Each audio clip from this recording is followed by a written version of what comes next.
Gentsch, for those of you who were in Monaco last year, is one of the representatives of the young generation, and of course your topic and your subject, customer relationship management, is also one of the newer ones.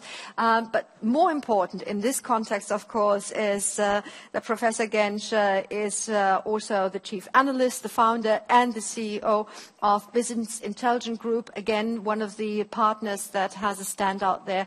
You have actually, together with probably quite a number of people in this room, founded something, and here we come to the Center of Excellence that Brian just mentioned, a social media excellent circle.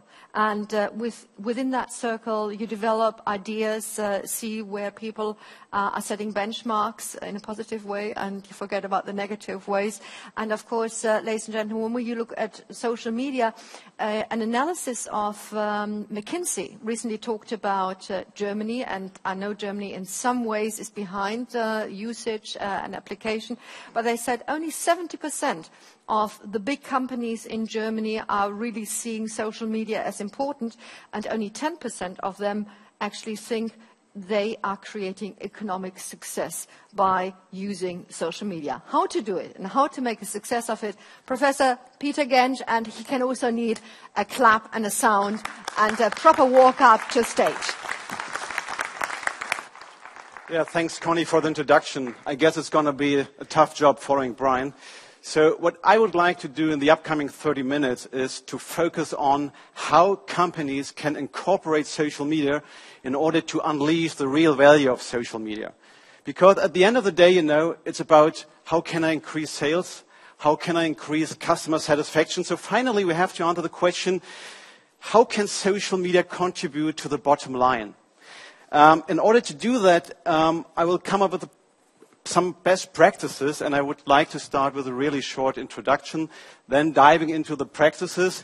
Then I would like to introduce a process model that helps companies to develop social media capabilities in a very systematic way. And finally, I would like to sum it up and give you a short outlook. Okay, so let's get started.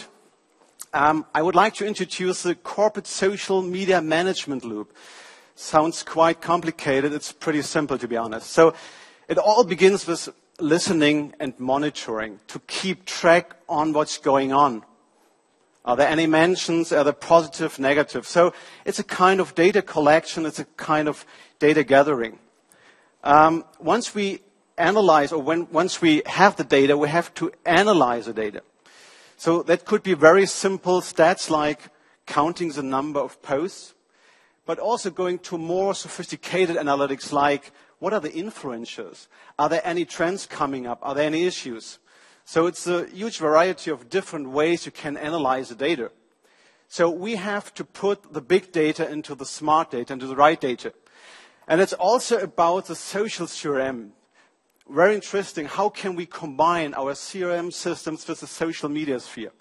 I will come to this point in more detail later. And of course, it's about big data. I think the most challenging part is how can we derive actions out of the analytics? I think you're all aware of the slogan, turning data into dollar. Actually, it's not that easy as it sounds. How can we act on the data? How can we carry out? How can we run campaigns? Very challenging part, actually. And finally, we have to close a loop, otherwise obviously it wouldn't be a loop.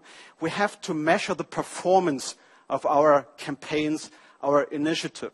So pretty simple. It's about analyzing, listening, and acting.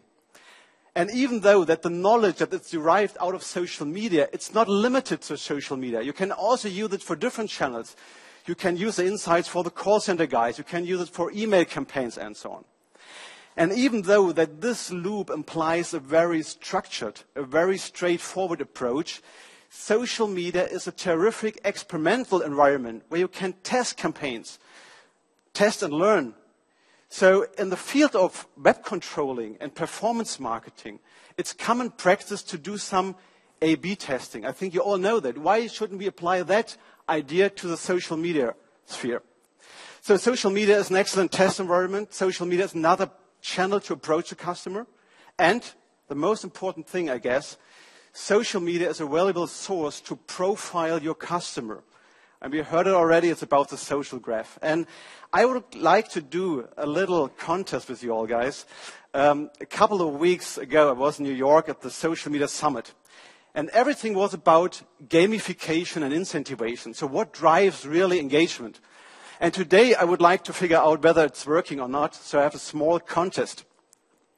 You can win a terrific research study on social CRM, so it's definitely worth spending and attending. So there's a profile. Who of you guys know who is behind this profile?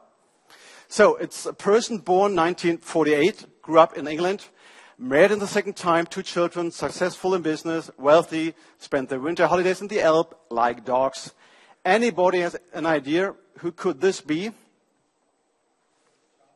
Wow, Prince Charles. Congratulations, you got it. But there's another chance, guys, don't worry, I have another person. So this person, completely different, born 1948, grew up in England, seems to be quite similar. Some kind of copy and paste mistake, maybe? No, it's another person. Another chance for you guys.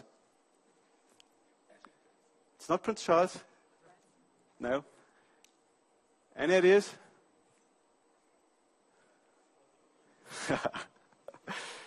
So we have Prince Charles and we have Ozzy Osbourne. You won't believe. So the most compelling definition of CRM is from Pepper and Rogers, saying treating different customers differently. But how the hell should I treat this type of people differently, because it seems to be quite similar? So what makes a difference? Of course, Facebook makes a difference. You won't believe they have a completely different social graph. They have different likes. They have a different peer group. So what I'm trying to say is social media is a very powerful tool to enrich data, to profile your customers, to really get deep insights of the customer, of the market.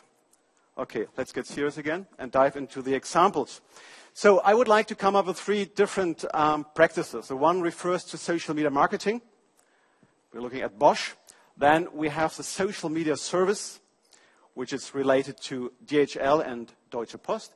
And finally, we have this topic of social media issue and reputation management that refers to a couple of companies.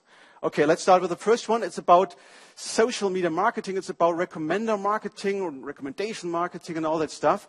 And I will start to show you an example. So it's Bosch. I think you all know that. Global company. So it's about gardening tools, it's about drills, so all this do-it-yourself stuff. And I think we are all very much aware of the fact that the decision-making process, the buying-making process, is very much influenced by social media, right? So these engaged, empowered customers focus on earned content rather on paid content and brand content. So if you are looking for a new product, what you're usually doing, you type in Google and you look for this product. And you're not looking at the ads. You're looking what other people will recommend. So I think it's quite clear the crowd will give you some recommendations. And I think we all know that. And we all know that it's quite important to be recommended. But even the fact that we all know that this is important, the number of stars on Amazon, for example, the reviews, we all know that. Only few companies really take advantage of these marketing approach. And one of those companies is Bosch. And I know that's really tough stuff. Don't worry, it's not that complicated as it looks in the first glance. When it comes to social media monitoring, it's often about what is the share of buzz, what is the tonality. We also have the cloud score. But I think it does make sense to come up with these new artificial fancy currencies. We have well-established currencies in the marketing field. For example, the Net Promoter Score. I think most of you know the Net Promoter Score. It's the most widely known and accepted measurement for customer satisfaction, loyalty, and also churn, because you're not looking only at your promoters, you're also looking at your distractors. So they indicate you some likelihood of churn. So the Net Promoter Score is a very powerful tool to act on in the marketing field. Usually it's calculated in the market research twice a year. It's expensive, it's biased, and it's not real time. But based on social media data, you can calculate the Net Promoter in a real-time manner. And you can also compare your Net Promoter Score with that of your competitors. So it's a very actionable, run-the-business metric you can use. I think it's much better than just looking at the share of buzz, okay? Another KPI that should be interesting for the marketing field is the positive brand share. So how your brand is perceived in social media. Or the recommendation share. What is your piece of the overall recommendation cake? And finally, how your products are perceived in the market if you just look at the stars on Amazon. So what I'm trying to say, it's not about the number of posts. You have to come up with really actionable metrics. The good news is that the variables, the ingredients of that complicated formula are quite easy. At the end of the day, it's about the number of posts, the tonality, but you have to compile it in a smart way to get these compounded, actionable metrics. And these metrics are fed into a reporting scheme that provides you with a very detailed view. You can see for Germany, for the US, you can look at a very general level regarding the brand as a whole. You can look at certain product categories, and it can even break down to a single product. You have a very detailed view just based on social media data. No market research required, just using the social media as a data warehouse to get these kind of information.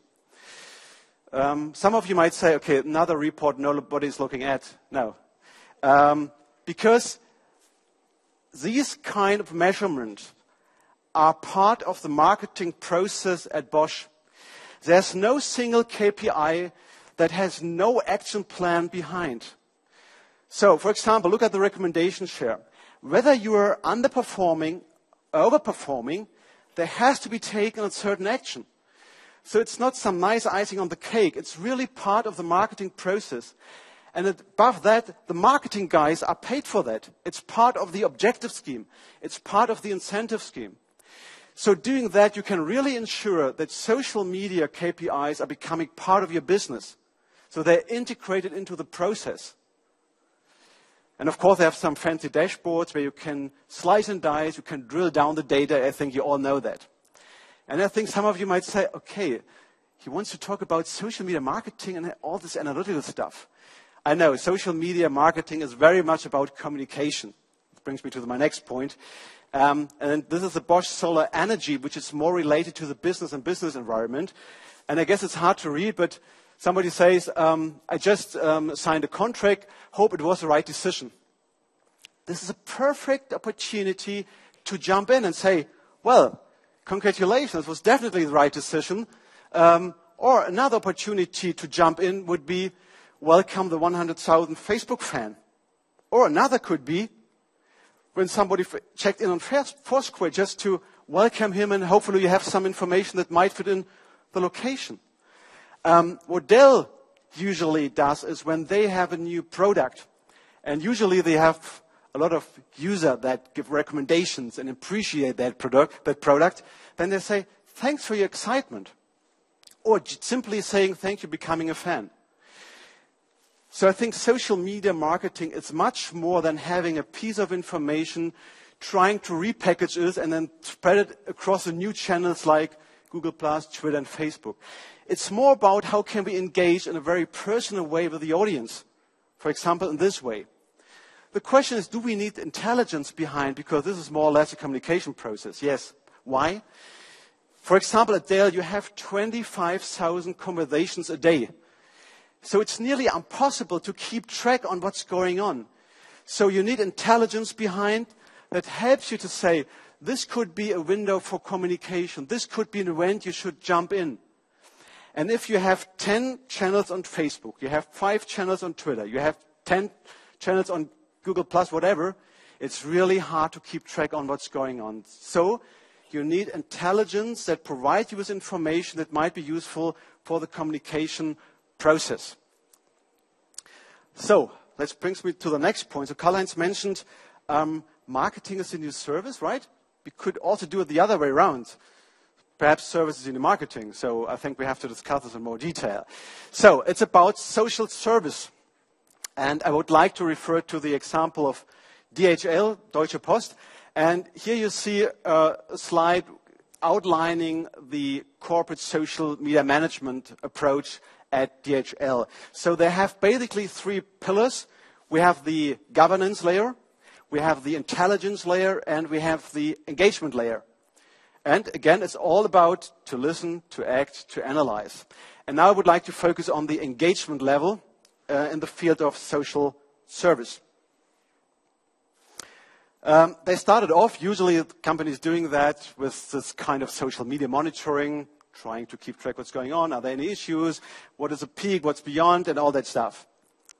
Interestingly enough, it turned out that there are also a lot of questions nobody was answering. For example, what the hell should I use a certain service? Why is that expensive? Can you explain the privacy and terms and conditions and whatever? But nobody was answering, actually. So the idea was, okay, let's capture the inquiries, let's capture the complaints, and just route them to the social media agent that he can directly engage with him. And you will see it in the next slide. It's similar to an Outlook email inbox, you know, but not emails are coming in, so posts are coming in, tweets are coming in. And the agent also get a lot of additional information. Is it an influencer? What is the tonality? What is the relevance of the source the post is coming from? And the agent can immediately decide whether to engage or not. In this case, unfortunately, it wasn't good news. There was an influencer that is going to cancel the service. And the agent directly jumps in and say, oh, what a pity. Why are you trying, or why are you not interested in our product? Why won't you cancel? So they encourage the audience to engage, to enter a conversation. The feedback of this was really terrific. You can look at Facebook, you can look at Twitter, because nobody expected from a large company like DHL and Deutsche Post that they could react that quickly, that smart. From my point of view, in 2 or 3 years, that becomes a commodity. Nobody gets excited when you answer a post on Facebook or Twitter. Usually nobody gets excited if you call in a call center and somebody pick up the call. So the phone. So I think it's changing. When it comes to service, it also comes to complaints, right? And also some shitstorms are happening, of course. And there's one, it's similar to the American Brakes guitar. I think you all know that shitstorm. It's quite similar at DHL. There was a deliverer which actually treated the packages not that nicely and threw it in the van. Unfortunately, a customer saw that, made a video and put it on YouTube. You might imagine that some viral effects occurred, and I will provide you with the post. So I work for DHL, and but it's not. But it's your job as a customer to make sure your box is adequately packed. DHL delivers thousands of packages at each warehouse daily. So we are not going to pamper each box like a small baby and sing lullabies. We simply deliver the shit on time. I think the deliverer should go through the communication guidelines once again. And Brian, you mentioned some co-creation and open innovation. Maybe you can use it. It's a new marketing slogan for DHL. I think it's quite compelling. Simply deliver the shit on time. But once again, things happen, so you have to be aware of that. And definitely you need some kind of social media guidelines. So let's come back to the serious intelligence side. Of course, we can measure everything. Of course, there are huge varieties of different KPIs, but don't worry. I just want to focus on the main important KPIs we use in the field of customer service. What can you do in the social sphere? You can count the number of inquiries coming in. You can also report the number of inquiries answered, hopefully. The same to the complaints. So quite clear, this is very much related to customer service. But each complaint is also an opportunity for sales. So number of leads generated out of answered inquiries. The same to the complaints, so it also refers to sales. And you know, Google is capturing everything. Maybe you type in Google DHL and you will find a complaint under the top 5 results on the first page. Hopefully also in combination with a resolution. So it also refers to marketing because you get some exposure on Google if you do this kind of things. What I'm trying to say, that's not that clear-cutting dividing line between sales service, and marketing. It's changing. And finally, and unfortunately, most of the social media projects began with a shitstorm. Companies are concerned about flash mobs, shitstorms, and all that stuff. I'm not talking about shitstorms in a very detailed way. What I'm trying to say is, how can we manage a shitstorm? How can we prevent a shitstorm? Are there any KPIs that help us to incorporate shitstorm management into the organization? And I think you all know that there are a huge variety of different shitstorms. It all begins with the kryptonite example, then American breaks guitar, the Nestle case, and so on. I don't want to dive in that detail. By the way, if you think of the term shitstorm, it's actually a nasty one, isn't it? So, okay. But we did some research on the field of shitstorm analysis. And this is usually the curve you have. So usually a shitstorm begins in the long tail. A blogger puts a video on its blog, for example. And then you have that tipping point. Do you know the tipping point? This is that magic moment when a post crosses a certain threshold and begins to spread across the internet like a wildfire. Usually, Twitter and Facebook accelerate these phenomena. And then you have the spillover effects to the online press and also to the traditional press. Most of the research which is done in this field are some kind of ex-post analysis. So they try to explain what's happened in the past, but that's not very helpful. Because in the beginning, you have some room for action. Once a shitstorm is going on, the room for action is decreasing. So it's important to get some information, some early warning systems, in order to prevent a potential shitstorm. And so what we did is we looked at the different shitstorms and put it in a framework. So we looked at all the shitstorms, trying to find out patterns. And we put it in that measurement framework. So you see the number of storm days, the number of peak days, and so on. And then we applied some data mining technique in order to find out, are there any patterns that reveal an early warning indicator? And that's good news. We could derive an early warning indicator. Of course, it goes only to a certain point. With a certain likelihood, you can predict this peak is most likely to become a shitstorm or not. So it's very important to manage a shitstorm that you get this information at a very early stage, right? Okay, this is the intelligence layer, providing powerful, actionable insights. Once again, we also need the governance layer. So we have a process behind. So you can see this is an issue management process, how to handle a shitstorm. For example, a post is coming in, crossing a certain threshold. Okay, then we need that kind of 4I principle, who is in charge of, who has to react in some way. So there's a process behind. So once again, you need to have some intelligence and you need to have some processes, some organizational stuff behind in order to unlock the true value of social media. So there are many more best practices in the field of social media marketing, of course, but I guess we will run out of time. So I think now the question comes up, how can we tie up all these loose ends? How can we put it in a comprehensive framework and not just looking at distinctive initiatives like running a campaign on Facebook?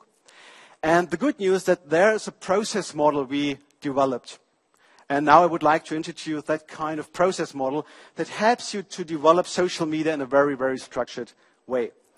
It's a kind of a joint development. So a lot of companies join these development and give you some background information. This is a social media excellence forum, which I set up 2 years ago.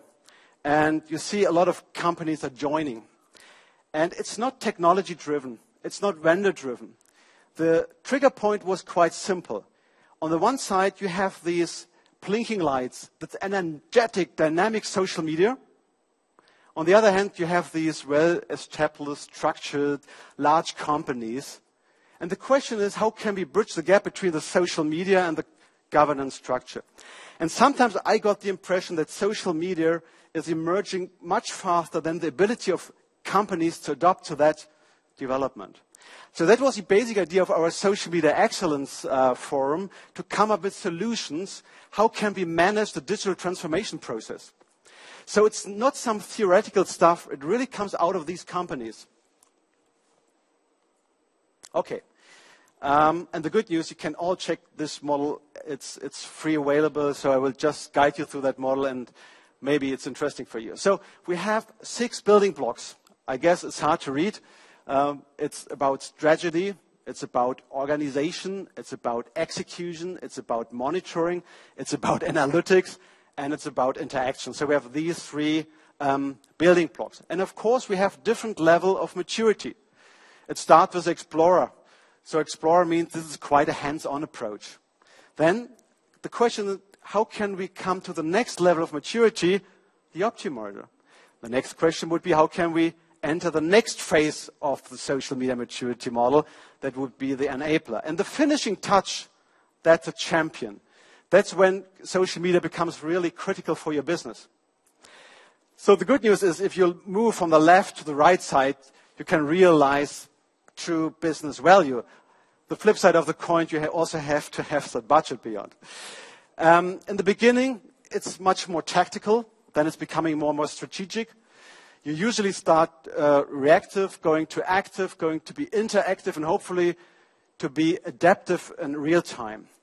This model also helps you to integrate the internal and external perspective, how to combine the internal, external perspective to get this kind of integrated business.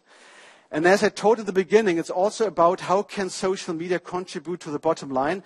So at the end of the day, it's how can we make money with that. So this is a process model that helps you to develop and establish social media in your organization in a very structured way. So, and if you have some time, I would ask you to go through a questionnaire, which is available in English, which is available in German. And if you go through that questionnaire, this model will provide you frankly and honestly your current position. And this is an excellent starting point to see what is the room for improvement, what are the windows of opportunity. So maybe you're a beginner in the field of strategy, but you're also an optimizer in another field. So it's quite a good starting point to develop such a social media strategy. And I think the most interesting part of that is you can compare your performance, your assessment, with that of your competitors. So what you could do is, of the y-axis, you see the different level of maturity. Okay, that comes out of the questionnaire. Maybe you're just an explorer. And then you can also measure the pressure of social media, the opportunity of social media for your business. This can be done by social media monitoring. And then we have to answer the question whether this is balanced or not. So, where's your industry? Utility, retail, insurance, automotive, computer. The question is, for example, if you are a company in a quite traditional industry, so that's not much pressure. So I think then it doesn't make sense to have a high level of maturity, right? So it should be balanced. So once again, I think it's a good starting point to figure out what is your current position compared to that of your competitors. Finally, my last slide. You will find a very detailed summary in the handout later. So I just would like to leave you with one last slide. And there's one question that remains to be clarified, to be honest. And it's about data privacy. We also covered that several times. And I have a nice last slide for you guys. So I think it's hard to read. I think you know this guy. It's not up here. Ah, no, here we go. That's good news. Do you know him? I guess so. So I give private information on corporations to you for free, and now I'm the villain. There's another guy you might know, Mark Zuckerberg. So I give you private information to corporations for money, and I'm Man of the Year. So as you can see, it depends on the perspective. But the good news is there is a way to manage social media in a privacy-compliant way. And we will have a talk tomorrow of Ralf Kreutz, and he will exactly address the problem of data issues and data privacy in the field of social media management. But the good news, there is a solution. Don't worry. Thank you very much for your attention. So I would be happy to answer any of your questions right now, but I'm not sure if you're whether more hungry for lunch or more hungry for knowledge, so it's up to you. Thank you. thank you very much.